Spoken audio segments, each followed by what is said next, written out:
अस्सलाम वालेकुम। आपको आज के प्रोग्राम में खुश आमदीद। ऑडियो लीक्स का मामला आज एक मरतबा फिर से जेर बहस है। साबिक वजीर आजम इमरान खान की अमरीकी कांग्रेस की खातून के साथ जो जूम मीटिंग की एक ऑडियो सामने है, जिसमें कांग्रेस रुकन मैक्सिन मूर वाटर्स ने कहा है कि पाकिस्तान में उन्होंने जो है वो इमरान खान ने उन्हें बताया कि पाकिस्तान में किसी जमहूरी जमात के खिलाफ तारीख में ऐसा क्रैकडाउन नहीं हुआ। दौरान गुफ्तगू इमरान खान ने तहरीक अदम एतमाद में नाकामी का मलबा भी साबिक आर्मी चीफ पर डालते हुए कहा कि एस्टैब्लिशमेंट और खुफिया एजेंसीज यहां बहुत ताकतवर हैं। इमरान खान ने उनसे यह भी कहा कि आप मेरे हक में आवाज उठाएं। इससे पहले अमेरिका की जो कौमी सलामती के साबिक मुशीर जॉन बोल्टन, उन्होंने भी इमरान खान से रब्ता किया और कहा कि सिविलियन के मुकदमात जो है वो मिलिट्री कोर्ट्स में नहीं चलाए जाने चाहिए। अब इस पर हुकूमती रद्द-ए-अमल भी आ रहा है। मुस्लिम लीग नून के रहनुमा अताउल्लाह तारड़ का यह कहना है कि मुल्क दुश्मनों ने साजिश की। इमरान खान अपनी फौज पर हमला करके कहते हैं कि इंसानी हकूक की खिलाफ वर्जी हो रही है। मरीम नवाज ने भी आज नून लीग के उलमा और मशाइख विंग से खिताब करते हुए कहा कि जो चीज हमारा दुश्मन नहीं कर सका वो इमरान खान ने की, जिसने इस कौम के लिए जान दी। आपको शर्म और हया नहीं आई? आपने उनकी जाकर यादगारों पर हमले किए, बातें इनकी सुने, जो भाषण देते थे। और अल्लाह मेरी तौबा, जो इनके हालात हैं। अपनी तरीका का नाम रखा हकीकी आज़ादी की तहरीक, गुलामी से आज़ादी की तहरीक। गुलामी से आज़ादी की जब बारी आई तो मुंह पे काले डब्बे चढ़ा लिए, मकाफात अमल का शिकार हुए। ये बुरी तरह एक्सपोज हुए। जेब से साइफर निकाल के आपने लहराया। अब आप क्या कह रहे हैं? आप उस अमरीकी खातून उसे कह रहे हैं कि बड़े बुरे हालात है, हमारी मदद करो। भाई इन्होंने तो आपके खिलाफ साजिश करके आपकी हुकूमत खत्म की थी। मेरा मुतालबा है कि जितने स्टिकर हैं जिन पे लिखा है क्या हम कोई गुलाम हैं जो मान जाएं, एब्सोल्युटली नॉट, वो उतार के इमरान खान साहब के माथे पे चिपका देने चाहिए जब वो अमरीकी हुकाम से बात करते हैं, ताकि पता हो ना। अब दूसरी तरफ वफाकी हुकूमत ने जजेस से मुतालिक ऑडियो लीक्स की तहकीकात के लिए आज एक 3 रुकनी जुडिशल कमीशन तश्कील दे दिया, जिसका बाकायदा नोटिफिकेशन भी जारी कर दिया गया है। यह कमीशन जस्टिस काजी फाइज ईसा की सरबराही में बनाया गया है, जो ऑडियो लीक्स के बाद अदलिया की आजादी पर पड़ने वाले असरात की तहकीकात करेगा। कमीशन साबिक वजीर आला पंजाब चौधरी परवेज इलाही की एक वकील के साथ गुफ्तगू की तहकीकात भी करेगा, जबकि इमरान खान और मुसर्रत जमशेद चीमा के दरमियान होने वाली गुफ्तगू जो है वो भी उन ऑडियोज में शामिल है जिनकी तहकीकात होंगी। वजीर कानून आजम नजीर तारड़ का यह कहना है कि कमीशन बनाना हुकूमत का हक है और इस मामले पर चीफ जस्टिस से मुशावरत जरूरी नहीं। उनके आसपास जो लोग हैं वो इस मामले से जुड़े हुए हैं। साबिक वजीर आजम इमरान खान ने इस फैसले पर रद्द-ए-अमल देते हुए कहा है कि कमीशन को इस बात की तहकीकात का इख्तियार दिया जाना चाहिए कि कौन से ताकतवर अनासिर हैं जो इस गुफ्तगू को टेप और रिकॉर्ड करते हैं। सोशल मीडिया पर इस गुफ्तगू को लीक करने वालों का भी एहतसाब होना चाहिए और ये आर्टिकल जो आइन का आर्टिकल 14 है उसकी संगीन खिलाफ वर्जी है। आज इस्लामाबाद हाई कोर्ट के 5 जजेस ने chief justice of Pakistan Umar Ata Bandial से भी मुलाकात की, जो 3 घंटे से जायद जारी रही। इतलात के मुताबिक chief justice Islamabad high court justice Aamir Farooq इस मुलाकात में मौजूद नहीं थे। ऑडियो लीक्स के मामले पर तहकीकात के लिए क्या कमीशन बनाने का फैसला दुरुस्त है? क्या अमरीकी कांग्रेस खातून जो रुकन है उनके साथ इमरान खान की गुफ्तगू उनके एब्सोल्युटली नॉट के बयानिए की नफी है? एक तो प्रोग्राम में इस पर बात होगी। दूसरा, तहरीक इंसाफ के मुस्तकबिल को लेकर बहुत सारे सवालात है। आज भी पार्टी के रहनुमाओं के छोड़ने का सिलसिला जारी रहा। साबिक सूबाई वज़ीरा अजमल वजीर खान और डॉक्टर हशाम ने आज पार्टी छोड़ने का ऐलान कर दिया। और इसके अलावा एक और खबर 190 मिलियन पाउंड का जो स्कैंडल है अलकादर ट्रस्ट वाला, उसके हवाले से है। नैब ने इमरान खान का जवाब मुस्तरद कर दिया है और इंक्वायरी रिपोर्ट में कहा गया है कि यह जवाब झूठ और बेबुनियाद पर मबनी है। इमरान खान का पेश ना होना तहकीकात में रुकावटें डालने की कोशिश है। चेयरमैन पीटीआई अगर शामिल तफ्तीश ना हुए तो इसके संगीन नताइज होंगे। क्या ये केस जो है वो इसमें इमरान खान फिर से गिरफ्तार हो सकते हैं? इस पर भी प्रोग्राम में बात होगी। वेरी क्विकली मेरे साथ आज की इस बहस में जो मेहमान मौजूद होंगे तारुफ करा देता हूं। सेनेटर मौला बख्श चांडली साहब पाकिस्तान पीपल्स पार्टी से, वो लिंक के जरिए जो है वो हमें ज्वाइन करें। मौला बख्श चांडिया साहब बहुत शुक्रिया। शुएब शाहीन साहब वकील हैं, तहरीक इंसाफ की कुछ केसेस में नुमाइंदगी भी कर रहे हैं। माइक लग रहा है उन्हें, स्टूडियो में बारल तशरीफ ला चुके हैं। मैं चांडिया साहब आपसे गुफ्तगू का जो है वो आगाज करता हूँ। चांडिया साहब, सबसे पहले तो मुझे अपना जरा रद्द-ए-अमल दीजिए। ये अमरीकी खातून रुकन कांग्रेस के साथ जो आज इमरान खान की एक ऑडियो मुबैना ऑडियो सामने आई है, जिसमें वो उनको बता रहे हैं कि पाकिस्तान में उनकी पार्टी के साथ जो है वो क्या हो रहा है, इसको आप किस तरह से देखते हैं? क्या वाकई ये जो गुफ्तगू है वो जो इमरान खान का एब्सोल्युटली नॉट का बयानिया था उसकी नफी कर रही है या कुछ और है? रहमान भाई, आज तक मैंने कोई उनकी 200 बयानिए सुनी हैं, हलफ उठाने से लेकर आज तक किसी एक बयानिए पे भी खान साहब खड़े नहीं रहे। लेकिन माहौल ऐसा था और फिजा ऐसी थी, जब तक कुदरत उसका इंतजाम करती तब तक जितनी बातें इन्होंने की हैं, आगाज आकर किया अय्याकन अब्दु व अय्याकन नस्तईन, टोटल उसकी नफी की है। फिर उन्होंने कहा, आते ही कहा मेरी जदोजहद हुसैन की जदोजहद है, यजीयत के खिलाफ है, उठो जहाद करो। ये सारी बातें क्या थी?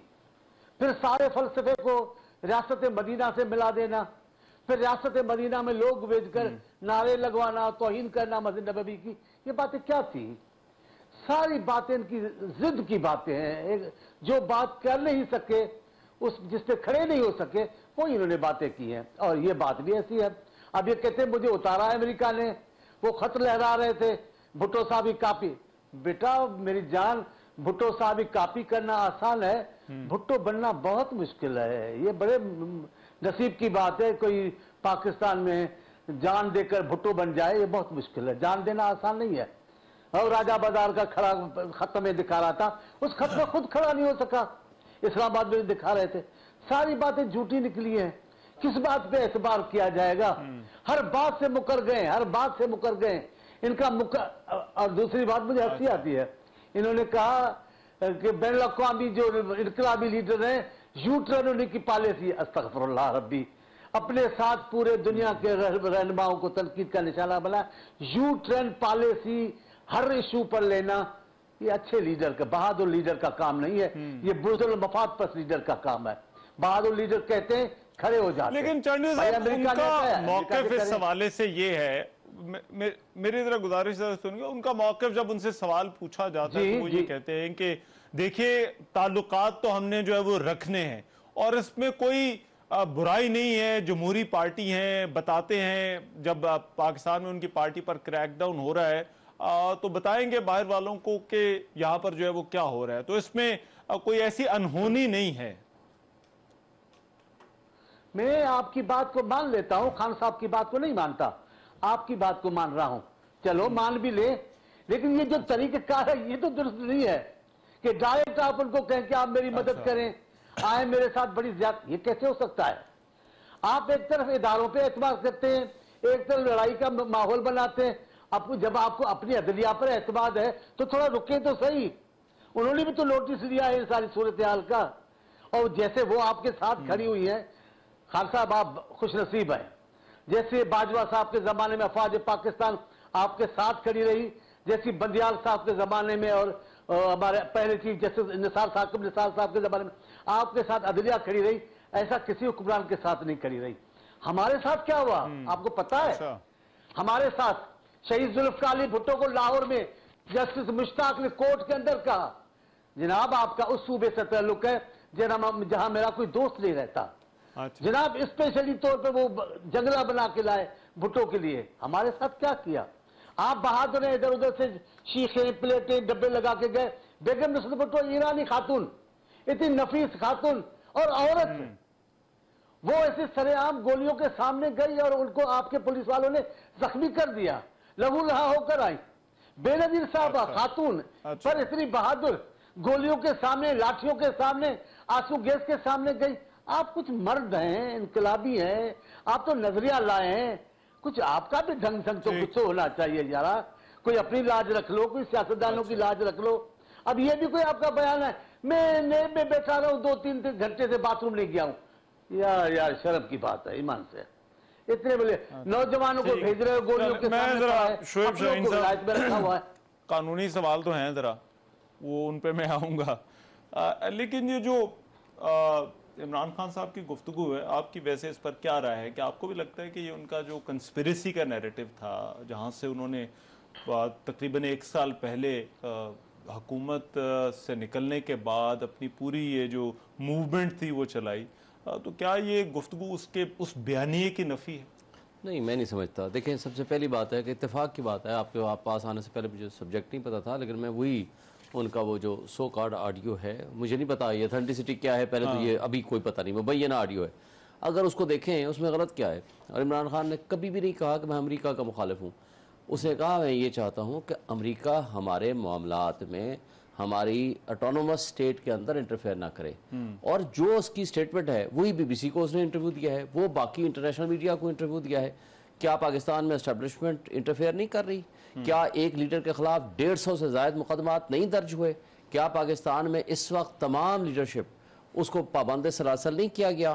क्या अदालत आलिया और सुप्रीम कोर्ट फैसले करती है और आज बंदा बाहर निकलता है, घंटे बाद उसी कोर्ट के प्रेमिसेस से उसको गिरफ्तार कर लिया जाता है, घंटे बाद पता चलता है जनाब अडियाला से वो रिलीज हो गया? या खातून इवन शीरी मजारी का केस देख ले, मलिका बुखारी है, आलिया हमजा है, हमारे पास बेशुमार केसेस है मेरे पास जिन्होंने मुझे पता चला है। बंदे वहां से गिरफ्तार हो जाते हैं और उसके बाद अब शीरी मजारी घर पहुंचती है तीसरी मरतबा, और 2 घंटे के अंदर इस्लामाबाद पुलिस को वाज़ेह इंस्ट्रक्शन थी कि अब आपने कोई गिरफ्तारी नहीं करने देनी, ना करनी है, किसी केस में गिरफ्तारी नहीं होगी। इस्लामाबाद पुलिस जाती है, पंजाब पुलिस को लाती है, उनके हवाले कर देती है, उस पर कंटेम्प्ट भी चल रही है। देखें, ह्यूमन राइट्स वायलेशन जहाँ भी होगी, तमाम डेवलप्ड कंट्रीज उसके अंदर अपना कंसर्न शो किया करती हैं, इसमें कोई दूसरी राय नहीं है। लेकिन उसका बयानिए से बाहर निकल जाना, मैं नहीं समझता कि पाकिस्तान में जो बुनियादी इंसानी हुकूक की मुअत्तली पिछले कई सालों से जारी है। अब इमरान रियाज की मिसाल आप सामने है, आप गिरफ्तार करते हो, उसके बाद आप जेल से बाहर कहते हैं कि जी कोई उठा के ले गया, अभी तक कोई नहीं पता कौन उठा के ले गया। उसमें 2 चीजें हैं इस गुफ्तगू के हवाले से जो भी रद्द-ए-अमल आ रहा है। एक तो ये कि ये क्योंकि अमरीकी खातून रुकन कांग्रेस हैं, उनसे बात हो रही है, not to any human rights organisation. दूसरा, खान साहब खुद बड़ी तनकीद करते रहे हैं, जब मेमो गेट हुआ था तो वो अभी तक जो है वो मेमो गेट का नाम लेते हैं, पीपल्स पार्टी पर तनकीद करते हैं और कहते हैं कि इन्होंने कहा कि हमारी हुकूमत को जो है वो बचाओ और फौज और इस्टेब्लिशमेंट से बचाओ। मुवाजना बनता है आपके ख्याल में? नहीं, जो मिसालें दी जा रही, जहाँ बुनियादी इंसानी हुकूक की मुअत्तली होगी, एक पॉपुलर लीडर, मैं समझता हूँ पाकिस्तान का सबसे पॉपुलर लीडर है, फेडरेशन की अलामत, वाहिद फेडरेशन की अलामत, मेरी राय है, चांडियो साहब उससे इत्तेफाक ना करें बेशक, इस वक्त जीबी में, कश्मीर में सबसे ज़्यादा उनकी पार्लियामेंटेरियंस थे। वो अलग बात है कि कश्मीर में जो कुछ किया, लेकिन दोनों सूबों में अभी अपनी हुकूमत डिसॉल्व करके बैठे हुए हैं और बाकी दोनों सूबों में सबसे ज़्यादा उनकी नुमाइंदगी है। लेकिन ये कहना कि इतने पॉपुलर लीडर को एक कार्डर कर देंगे, हम उनको उठाकर जोर जबरदस्ती के साइडलाइन कर देंगे, हम आइन के मुताबिक इलेक्शंस नहीं देंगे, उनका मुतालबा क्या है कि आइन के मुताबिक आप इलेक्शंस दो। अब उसके नतीजे में सारी फ्रस्ट्रेशन सुप्रीम कोर्ट के ऊपर, एक सुप्रीम कोर्ट फैसला करती है, उसके बाद उसकी तज़हीक होती है, उनको ब्लैकमेल किया जाता है, उनको प्रेशराइज किया जाता है, उनके दरवाजे के ऊपर, यानी जो जजेस गेट है उनके ऊपर कंटेनर खड़ा करके पीडीएम की जमात है, यानी ऑन बिहाफ ऑफ पीडीएम जो कि इस वक्त हुकूमती जमात है, वहाँ खड़े होकर तकरीरें होती हैं, उनके खिलाफ जजेस को लिटरली गालियाँ दी जाती हैं, आप सोशल मीडिया पर भी देखी होंगी। तो अगर ये तर्ज अमल हमारी मौजूदा जमहूरी और सिविलियन हुकूमत का है, तो कोई भी शख्स इंटरनेशनल लेवल पे किसी से भी बात करने में ये कहना कि हमारे हालात क्या हैं, उसमें कोई हर्ज नहीं। मुझे बताएं, एक सिर्फ बात करके मुझे बताएं कि मुल्क से बाहर तो नहीं भाग के गया, 50 रुपए का अंडरटेकिंग दे के तो नहीं गया, आज भी 150 मुकदमात का सामना एक बंदा खड़ा होकर कर रहा है जुर्रतमंदी के साथ। मैं समझता हूँ कि it is great honour for him. है यहाँ पर ये जी चांडियो साहब, किसी को यहाँ के हालात बताने में क्या कोई बुराई है? नहीं, हालात बताना और होता है, मदद मांगना और होता है। हालात बताना है मुझे बुखार है, मदद मांगना है कि मुझे इंजेक्शन लगाओ, दोनों बातों में जमीन आसमान का फर्क है। और जो साईं मेरे बोल रहे हैं, पर आपको क्या लगता है क्या इंसानी हुकूक के अब जरा मेरी सुने, अब आप सवाल पूछते हैं, मेरी भी सुन लें। इंसानी हुकूक की बात करते हैं, मोहतरमा फरियाल तालपुर साहिबा का इंसानी हुकूक नहीं था कि उनको रात को घर से उठा के फौरी तौर पर जेल पहुंचा दिया गया, वो इंसानी हुकूक नहीं थे। मोहतरम आसर जरदारी की साहबजादी का हॉस्पिटल में अपनी वालिद से मिलना, आसमा बीबी का इंसानी हुकूक का मामला नहीं था। आप बताएं, जो कुछ इन्होंने किया है, ये हमारे वजीर दाखिला के साथ जो किया, वो इंसानी हुकूक का मसला नहीं है। हमारे लीडरों के साथ जो करते रहे वो इंसानी हुकूक नहीं है। इंसानी हुकूक सिर्फ खान साहब के हैं और किसी के नहीं है। अगर ये, और कहते भी खुद रहे गरीब के साथ को एक कानून है, अमीर के साथ, तो भाई आपके साथ तो कानून ही हो रहा है। जो अदालत आलिया मेरी मोहतरम व मुकर्रम, जिसके आगे हम सर झुकाए खड़े, उनके फैसले ऐसे होते होंगे। ये गैर जानिबदारी है कि आज जो केस है उस पर भी बेल, जो कल होगा उस पर भी बेल, जो आने वाले दिमागों में हो गए केसेस उस पर भी बेल। ऐसा भी कभी हुआ है? अनोखा लाडला है ये। अच्छा। लेकिन चंडे साहब, उन्होंने एक बात बड़े तवज्जो से खान साहब कर रहे हैं कि तारीख में ऐसा क्रैकडाउन नहीं देखा गया। सुनिए जरा, सुनिए मेरी बात सुने। ये जो बातें की है ये इन्होंने खुद की है, इन्होंने तो खुद बनाए हैं मामला, गड़बड़े खुद की है। 4 पुलिस वाले गए हैं, अफसर गए हैं देखने के लिए, उन पे इतना हंगामा। अब जब आप करोगे तो ऐसा तो होगा ना, आप खामोशी से बैठ जाए। अच्छा। आप कहते हैं मुझे वारंट दिखाओ, वो वारंट दिखाते आप मानते नहीं हो। सर्च वारंट लाओ, वो सर्च वारंट लाते आप सर्च वारंट नहीं दिखाते हो। कानून का एहतराम पहले वजीर आज़म की शख्सियत को करना चाहिए। अगर जहां से कानून शुरू होगा, जहां से इंसाफ शुरू होगा, अगर रियासत का सरबराह रियासत की कानून की धज्जियां बिखेरेगा, कैसे मुल्क चलेगा? आप बताएं भला, ऐसे चलेगा मुल्क? गलतियां हुई हैं, मैं कब कहता हूं कि हमारे वाले फरिश्ते थे, लेकिन अगर इस अंदाज से होगा तो ये तो नहीं चलेगा। अब किया भी आपने, चीख भी आप रहे हो, अब चिल्ला रहे हो, अब चिल्लाओ ना, अब इंतजार करो, जो बोया है उसको काटो। ठीक है। एक मामला जो शोएब शाहीन साहब मुतालबा था तहरीक इंसाफ, सारी पार्टियों का एक्चुअली ये मुतालबा था कि ऑडियो लीक्स की तहकीकात की जाए, तो आज हुकूमत ने वो कमीशन बनाने का ऐलान कर दिया है। तो आपके ख्याल में ये दुरुस्त इक़दाम है जो है वो कमीशन बनाने का फैसला हुआ है?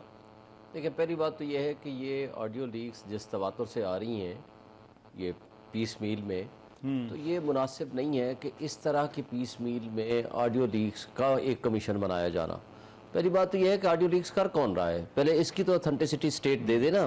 पहले बनाने वाला तो बता दे कि कौन बना रहा है, को हमारी मुल्क दुश्मन एजेंसी के पास ये फैसिलिटी है या हमारी एजेंसीज बना रही हैं। अगर हमारी एजेंसीज बना रही हैं फिर तो वो सीधा सीधा सामने आ जाए। कमीशन इस मामले को भी देख ले। नहीं, कमीशन तो मतलब मगर इसमें वो 2 ऑडियोज जो हैं जिनका ताल्लुक अदलिया के साथ है, एक खान साहब की जो मुसर्रत जमशेद चीमा के साथ गुफ्तगू है, दूसरा जो आबिद ज़ुबैरी साहब की गुफ्तगू है वज़ीर आला पंजाब के साथ, वो ख़ास तौर पर जो है वो उसको अभी तक जो हमें पता चला है कि उन ऑडियोज़ को देखा जाएगा। देखें, पीडीएम की जमातों ने इलेक्शन से भागने के लिए और जजेस को मलाइन करने के लिए इस तरह के ड्रामे करती हैं, इसकी कोई लीगल वैल्यू नहीं है, पहली बात। दूसरी बात यह है कि जब आपने अगर बनाना था कमीशन, उसका तरीक़ाकार ये है कि आप चीफ जस्टिस ऑफ पाकिस्तान को लेटर लिखें। वो जो सिटिंग जजेस होते हैं वो नॉमिनेट करते हैं, वो नॉमिनेट करते हैं जज को, या चीफ जस्टिस खुद होता है या वो नॉमिनेट करता है। आजम नज़ीर ताड़ का इस पर कहना है कि मुशावरत जरूरी नहीं है। नहीं, इसलिए कि आपने अगर जजेस को पिक करके अपनी मर्जी से बनाना है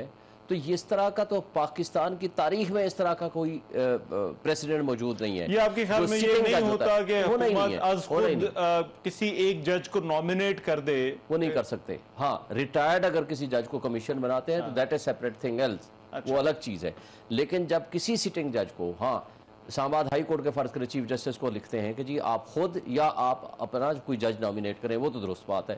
चीफ जस्टिस ऑफ पाकिस्तान के किसी जज को करते हैं तो हैविंग ग्रेट रिस्पेक्ट फॉर काजी फैसल साहब, इसने 2 बल्कि कमीशंस को हेड किया हुआ है, उनका बड़ा एक्सपीरियंस है।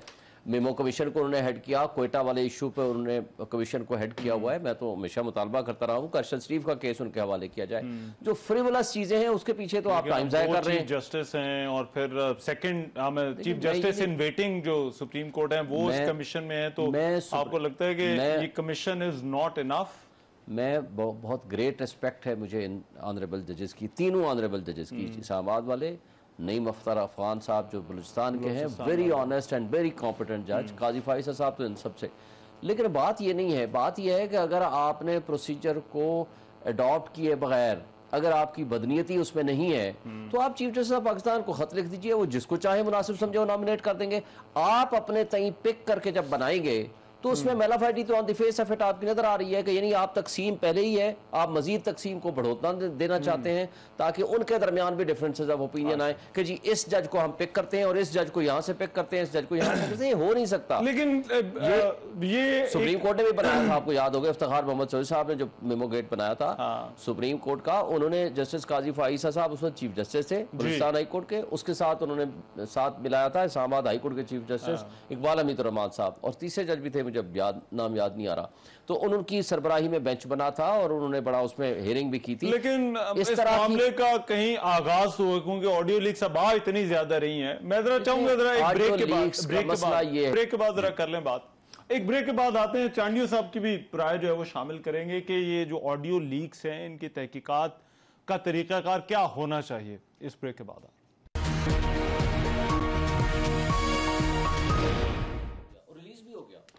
ब्रेक के बाद प्रोग्राम में एक मरतबा फिर से खुशामदीद। चांडियो साहब, ये हुकूमती फैसला 3 जजेस पर मुश्तमिल कमीशन बनाने का जो ऑडियो लीक्स की तहकीकात करे, आपके ख्याल में दुरुस्त इक़दाम है? हुकूमत का ठीक किया? मेरे ख्याल में गैर कानूनी होता तो नहीं करते, लेकिन मेरे दोस्त जो बातें कर रहे थे मैं उनका बड़ा सोच रहा हूं कि ये बेंच बनाना, चीफ जस्टिस साहब का अख्तियार है बेंच बनाना, पर पसंद के जज बिठाकर पसंद के फैसला लेना, ये तो इंसाफ नहीं है। ये तो इंसाफ पर आप नहीं कहेंगे। अख्तियार है उनको, जो बनाए बेंच बना सकते हैं, तरमीम तो आई है उसमें, नहीं कबूल करते कोई बात नहीं, लेकिन आपने मखसूस बनाकर बिठा दिया है। एक जज ऐसे हैं जिनको पर पूरी कौम का एतमाद है, आप उनके खिलाफ कमीशन बना देते हैं, आप उनके खिलाफ रेफरेंस दाखिल कर देते हैं, लोग नहीं मानेंगे, ये नहीं चलेगा मामला।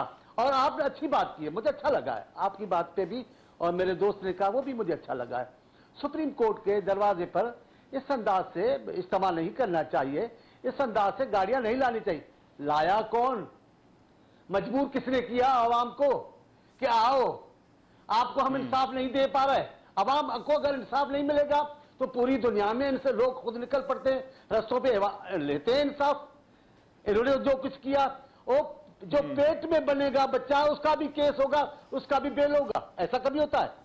जनाब आप बाहर गाड़ी में बैठे रहें, आप गाड़ी में बैठे रहें, अपने जुलूस के साथ नारे मारते रहें, फिल्में देखते रहें, प्रोग्राम करते रहें, आपके तमाम केसेस में बेल मंजूर है। आपने बुलाया खल्के खुदा को, पाकिस्तान का आवाम को मैं सलाम पेश करता हूं। अपने अफवाज पाकिस्तान और अदलिया पर कभी हमलावर नहीं हुए, लेकिन मैं गवाह हूं अफवाज पाकिस्तान जनरल जिया के जमाने में आपने लोगों को रस्तों पे लाया, और अभी कहता हूं अदलिया जिम्मेदार है इन सारे जमे गफीर को सुप्रीम कोर्ट के दरवाजे पे खड़ा करने की। उन्होंने परचम कोई नहीं फाड़ा, अच्छा, उन्होंने गमला कोई नहीं तोड़ा, उन्होंने कपड़े नहीं सुखाए, वो खड़े बाहर चीखते रहे कि जनाब चीफ जस्टिस साहब, आप हमारे भी चीफ जस्टिस हैं, आप ये अकेलों को क्यों वेलकम कर रहे हैं? ये वेलकम की रिवायत पहले कहां से आ गई, अभी क्यों आ गई है? तो बात ये है कि ये सुप्रीम कोर्ट के दरवाजे पे शोर शराबा, तो ये जो ऑडियो लीक्स हो रही हैं इनका क्या करें? लेकिन आपने खुद किया है जी। ये किसका क्या कहा मैंने सुना? मैंने कहा जो ऑडियो लीक्स हो रही हैं अब इनका क्या करें? वो कहते हैं कि ये भी पता चला है कि ये ऑडियो रिकॉर्ड कौन करता है। देखिए, सुप्रीम कोर्ट के इंतहाई मौजूद तरीन जजेस इस कमेटी के मेंबर हैं जो तहकीकात करेंगे, और मैं क्योंकि जजेस को और जनरल्स को प्रॉपर्टी बनाकर किसी खास गिरोह की नहीं पेश करने का हामी, मैं कहता हूं अफवाज पाकिस्तान पूरे पाकिस्तान की है, अदलिया पूरे पाकिस्तान के। लेकिन मुझे इजाजत दें, नाराज ना हो मुझ पर, काजी फायद ईसा साहब इस वक्त पूरे पाकिस्तान के लोगों के महबूब बने हुए हैं, उनके साथ बहुत सारे दूसरे जजेस भी हैं जिनके मुझे नाम नहीं भी आए, लेकिन लोगों का उन पर एतमाद है। सिर्फ ये 3 जजेस हैं, सारा मामला 3 जजेस पे चलेगा, ऐसा नहीं होगा। अगर कोई गैर कानूनी होगी तो नहीं होगी, और मुझे ये भी यकीन है बखुदा। ठीक, ये सुन ले, मेरा यकीन सुन ले, अगर इस कमीशन बनाने में कोई गैर कानूनी बात होगी तो काजी फायद ईसा साहब नहीं मानेंगे, वो इस बात को तस्लीम नहीं करेंगे। अगर वो मानेंगे तो यकीन जानिए पूरा पाकिस्तान समझता है कि ये बात दुरुस्त है, क्योंकि मौजूदा चीफ जस्टिस साहब ने जो रास्ता अख्तियार किया है वो गैर जानिबदारी का रास्ता नहीं है, वो इंसाफ का रास्ता नहीं है, वो जुल्म का रास्ता है। ठीक है। अब शोएब शाहीन साहब, इसमें अब वो 30 दिन जो है वो दिए गए हैं, लेकिन आजम नज़ीर ताड़ साहब ने जो गुफ्तगू की एक टीवी चैनल से, उन्होंने ये भी कहा कि क्योंकि इसमें चीफ जस्टिस के जो आसपास लोग हैं वो खुद इन्वॉल्व हैं, तो इस वजह से उनसे मुशावरत या उनकी इन्वॉल्वमेंट इस सारे प्रोसेस के अंदर जो है वो ज़रूरी नहीं है। देखिए, एक इदारे की इज्जत की तौक़ीर का सवाल है। पहले चांडू साहब की सिर्फ एक बात करके मैं आगे चलूँ। जो उन्होंने फरमाया है ना कि चीफ जस्टिस साहब, chief justice is the master of the roll, ये डिक्लेयर्ड है सुप्रीम कोर्ट की पिछली जजमेंट के जरिए। बेंच बनाना भी उनका काम है। और जो ये एक फरमा रहे थे एक बात कि जनाब जो इस मुकदमा अभी नहीं भी अनडिस्क्लोज है तो उसमें भी ज़मानत दे दी गई, ये 1974 से सुप्रीम कोर्ट की जजमेंट्स हैं, कोई आज की जजमेंट्स नहीं हैं। और जिस तर्ज अमल की तवक्को हमें नहीं होनी चाहिए थी मौजूदा हुकूमत से या जमहूरी ताकतों से, वो तवक्को वो एक्शन ऐसे कर रहे हैं, तो अदालत के पास ये अख्तियार होता है हमेशा, और उसमें किसी किस्म का कोई भाव नहीं है। तो दूसरी बात यह है कि ये कहना कि जी वहाँ दरवाजे पे जा करके हमने कुछ नहीं किया, वो जिनको लाए गए 144 की खिलाफ वर्जी खुद की रेड जोन में नहीं कर सकते, ये सुप्रीम कोर्ट का भी फैसला है और इनकी हुकूमत का अपना भी फैसला है। और पुलिस की गाड़ियों में वो अंसारुल इस्लाम के लोग जो थे वो आ रहे जा रहे, पूरी वीडियोज इस पे मौजूद है, कौन फैसिलिटेट कर रहा था, कौन ये करा रहा था, ये सबको पता है। लेकिन अब आप आगे आते हैं, देखें एक इदारे की रिस्पेक्ट और साख का सवाल है। आप अगर ये कहते हो कि जी फलान जज का इसके करीबी है इसलिए, एक इदारा है, उसका एक सिटिंग जज होते हैं, सिटिंग जजेस होते हैं, उसका एक उनके यहाँ अगर डिफरेंस ऑफ ओपिनियन अगर कोई है तो इंटेलेक्चुअल्स के दरमियान हमेशा हुआ करती है, that is not the issue. लेकिन अगर आप उसकी तकसीम पैदा करके अपनी मर्जी से जज पिक करेंगे, ये अगर रिवायत हो गई, ये तो फिर कहीं रुकेगी नहीं, ये तो हुकूमत, ये तो फिर कहीं रुकेगी नहीं। कल कोई पसंद का जज बैठा है, हुकूमत का भी तो यही आर्गुमेंट है। हुकूमत ये कहती है कि आप सिलेक्टिव हो रहे हैं जो बेंचेस की तश्कील है उसमें। मुझे ये बता दें, तो ये अगर आज मतलब अब कल ये पता चला कि काजी फायज ईसा को पिछले 6 हफ्तों से कोई किसी बेंच का हिस्सा नहीं बैठ रहे। ये हो ही नहीं सकता कि कोई सुप्रीम कोर्ट का जज अगर देखें, कल उनकी एनरोलमेंट कमेटी की मीटिंग है, जो सीनियर मोस्ट जज होता है वो एनरोलमेंट कमेटी का चेयरमैन होता है, पाकिस्तान बार काउंसिल का, कानून की मीटिंग है। ठीक है, पहले वो छुट्टियों पे थे। ये नहीं हो सकता कि चीफ जस्टिस कहे जी मैं आपको बेंच ही नहीं देता। अगर वो खुद रिक्वेस्ट कर लें कि मैंने चैम्बर वर्क करना है, कोई और ऑफिशियल वर्क करना है, तो उनकी चॉइस और उनकी मर्जी होती है।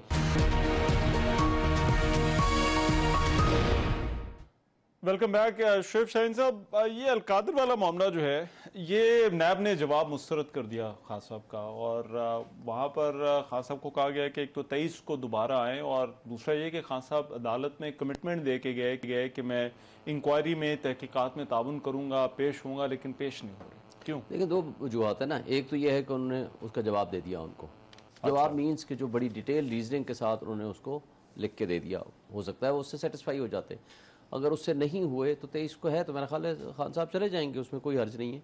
लेकिन असल बात यह है कि उन्होंने उनसे इंक्वायरी रिपोर्ट मांगी है कि जो inquiry report during judicial physical remand उनको दी गई थी, that is not with him. अब इंक्वायरी की कॉपी नहीं होगी तो नेचुरली वो उस तरह का जवाब देने की पोजीशन में नहीं होंगे।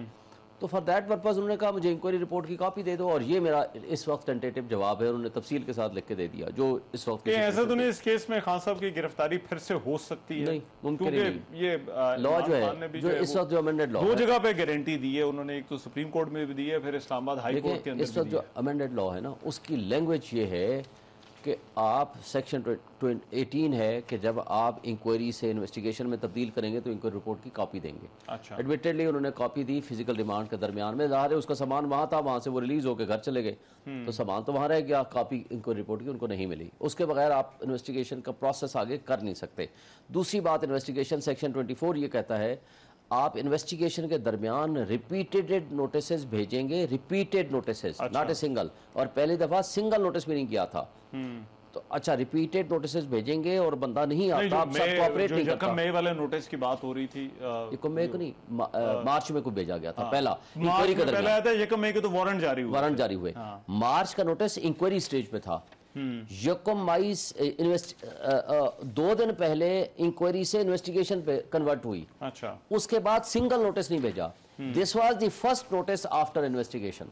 अच्छा। और उसके बाद अगर रिपीटेड नोटिसेस मीन्स अगर एक बंदा जानबूझ के अवॉइड करता है, उसमें लफ्ज और भी है, विलफुली एंड नोइंगली वो अवॉइड करता है, आपको ना जवाब देता है ना वो आता है, तो देन आप वारंट ऑफ अरेस्ट जारी कर सकते हो। तो इनका तो warrant of arrest itself he unconstitutional and illegal है। ठीक है, लेकिन उस पे आए बगैर, ठीक है, खान साहब ने रिस्पॉन्ड किया, खान साहब उसको कोऑपरेट भी करेंगे, मेरा ख्याल है 23 को पेश भी हो जाएंगे, उससे क्या अर्ज है। क्वेश्चन ही करने ना, जस्टिस मियां गुल हसन नकवी साहब के पास केस था उस दिन, जिस दिन उनकी जमानत का मामला आया, उन्होंने पूछा आईओ को बुलाया, भाई आपने कोई क्वेश्चन भी किए? उन्होंने कहा हाँ जी 2-3 क्वेश्चन कर लिए थे। अच्छा, 2-3 दिन आपकी कस्टडी में एक बंदा रहता है, आपने 2 से 3 क्वेश्चन किए हैं और उसके बाद बस इतनी इन्वेस्टिगेशन के लिए आपको जरूरत थी बंदे की, ठीक है। अब तो he is on the bail. दूसरी तरफ उन्होंने खुद उस दिन कहा कि जिस तरह मुझे बताएं कि उन्होंने कहा कि सीसीटीवी फुटेजेस जो उठा के ले गए हैं इस्लामाबाद हाई कोर्ट से किडनैप करते वक्त इमरान खान को, ये रियासती दहशतगर्दी की बदतरीन मिसाल थी। जो 9 की तारीख को रात को हुआ वो भी गलत था, लेकिन अदालत के शीशे तोड़े, उनके अमले को तशद्दुद का निशाना बनाया, वकीलों को तशद्दुद किया और उसको उठा के ले गए।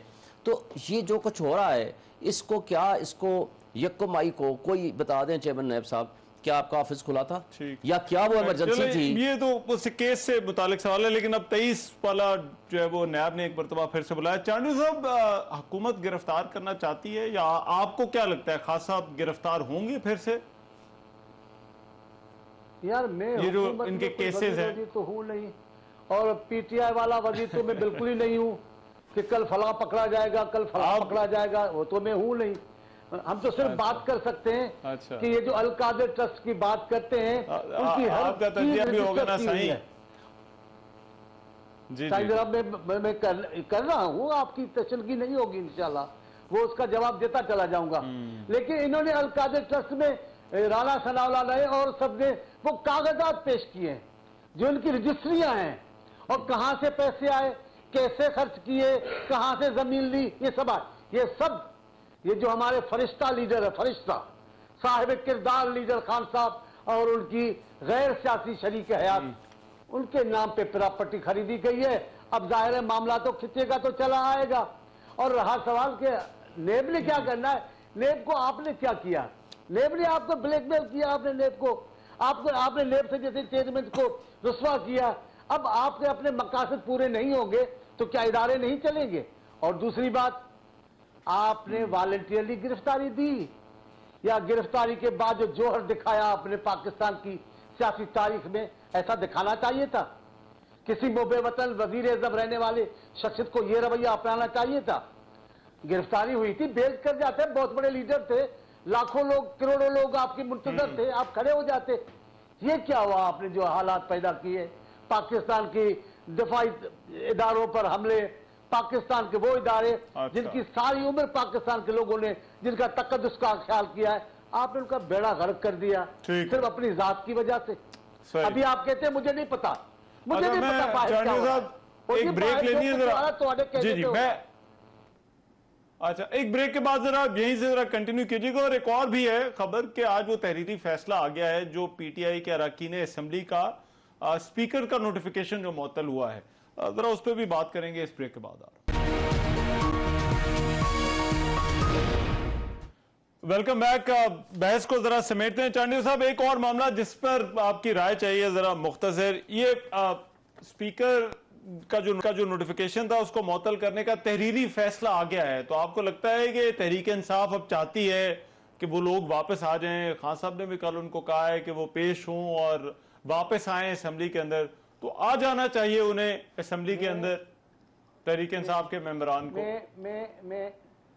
मैं पाकिस्तान के इदारों का एहतराम करता हूं और पाकिस्तान के इदारों के तकद्दुस को तस्लीम करने वाला सियासी कारकुन हूं। अदलिया का अपना अख्तियार है, अदलिया अपना जहन के मुताबिक, कानून के मुताबिक जो भी फैसला देना चाहे वो दे सकती है, उस पर मैं तबसरा नहीं कर सकता। लेकिन कौमी असेंबली में स्पीकर की अपनी एक हैसियत है, उसके सामने हम मरे मरे जा रहे थे, इस्तीफाएं कबूल करो, इस्तीफाएं कबूल करो, इस्तीफाएं कबूल।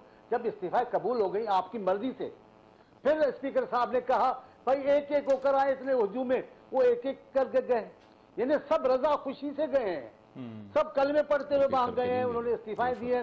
स्पीकर साहब ने वो इस्तीफा कबूल किया, जल्दी में नहीं, एक पूरे तरीकेकार के साथ। अब क्या हो गया है अचानक? अच्छा, अब आप भागने में भी जल्दी, आने में भी जल्दी, इस्तीफा देने में भी जल्दी, अब वापस लो, अब वापस कानून के मुताबिक होगी। और जाहिर है स्पीकर पाकिस्तान का ऐसी शख्सियत है जो गैर आईनी बात नहीं करेंगे, वो कानून के मुताबिक मसला हल करेंगे। चले, मेरे पास अब 1 मिनट है। मैं शोएब शाहीन साहब, इस पे स्पीकर से क्योंकि मेरी भी बात हुई थी, उन्होंने पिछले हफ्ते जो इंटरव्यू दिया, उन्होंने कहा कि अब कोई इख्तियार नहीं है अदालत के पास भी कि वो स्पीकर की जो रूलिंग है या स्पीकर की जो मंजूरी है उसको ओवर रूल कर सके। देखें, स्पीकर की रूलिंग को ओवर रूल करने का अख्तियार जो जनरली नहीं होता वो है आर्टिकल 69। कासिम सूरी की रूलिंग को सेटिसाइड किया सुप्रीम कोर्ट ने, वो तो अनकॉन्स्टिट्यूशनल, मैं वही बात कर रहा हूँ ना, ये भी अनकॉन्स्टिट्यूशनल है ना। आप उसके बाद दोस्त मोहम्मद मजारी की रूलिंग को सेटिसाइड किया।